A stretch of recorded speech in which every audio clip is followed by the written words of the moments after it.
The Neverending Story. Even the film's wildly ambitious intentions are embedded in the title. A story that never ends is our first hint that this won't be an ordinary kids' movie. Bastian as a character is someone in a very intense crisis. His mother is dead, and he has dreams about her. His dreams seem to be his last remaining connection to his mother, so he's desperately clinging to them.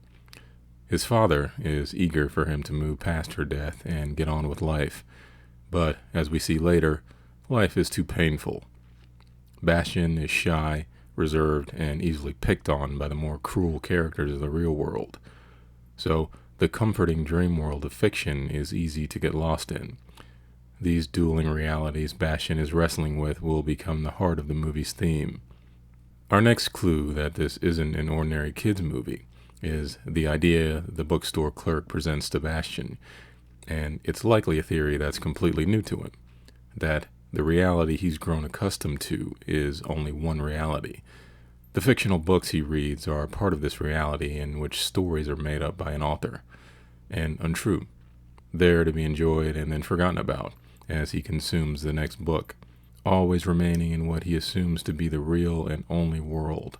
The idea that one could actually move between our reality and the reality of a book, as if everything contained in the book were physically real, is something his young mind doesn't understand.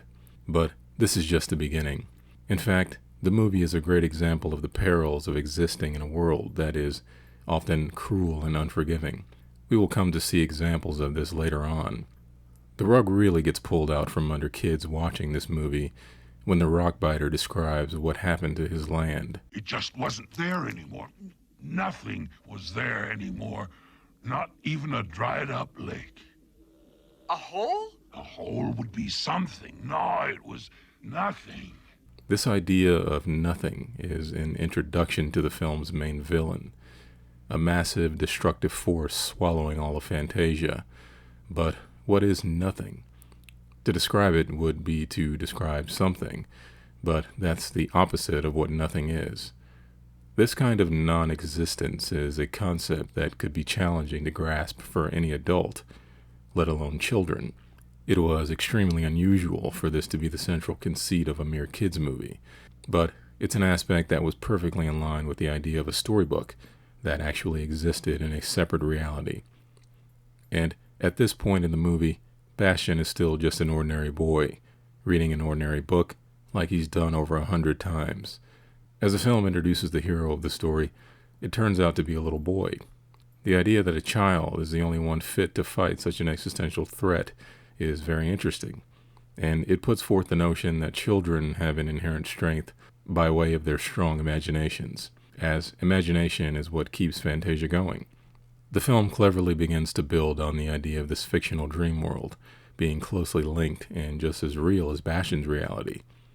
It first does this by having Bastian eat when Atreyu eats, and even conserve his food as a precaution against the long journey.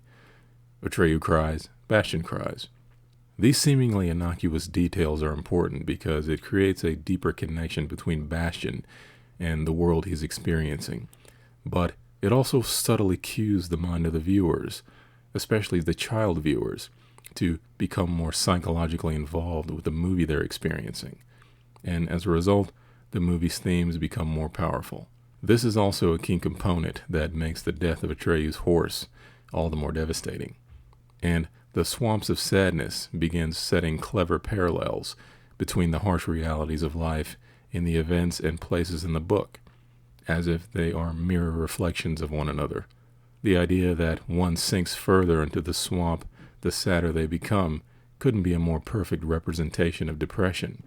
Even more solid links between Bastian and Fantasia begin to form when Bastian screams and Atreyu and Morla actually hear him.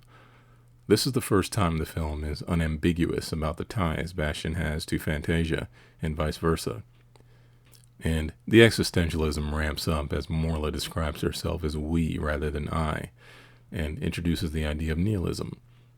The nothing represents this nihilism, but its presence hasn't really been dwelled on enough at this point for it to matter. Morla's speech is a more fleshed out example of this concept. We don't even care. Whether or not we care. Not caring about not caring goes even deeper into this complexity. For children, most of these ideas go in one ear and out the other, but luckily the movie does a great job of presenting these metaphors in other interesting ways. The first gate before the Southern Oracle presents yet another mature metaphor for the challenges of life. This gate cannot be passed through unless one has total confidence in themselves.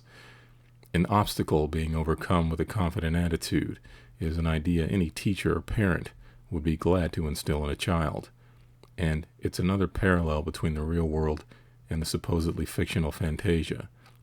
Atreyu comes to the magic mirror gate, which looks deep into a person's soul and reveals their true selves, and it's Bastian that is reflected back at Atreyu. This is another not-so-subtle nod toward the idea of Bastian being one with Fantasia, as he is essentially the true self of its greatest warrior, and since he is experiencing the book through the eyes of Atreyu, this link becomes even stronger.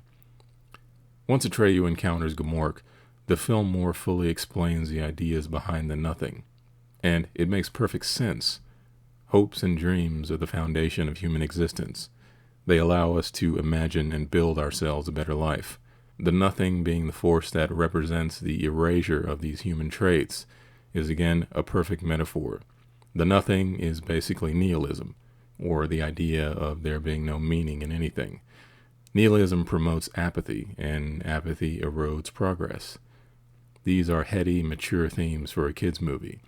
The final scenes complete the link between Bastian and Fantasia as he realizes the book is actually a separate reality that was just as whole and complete as his own reality, and that he had been a part of it the entire time.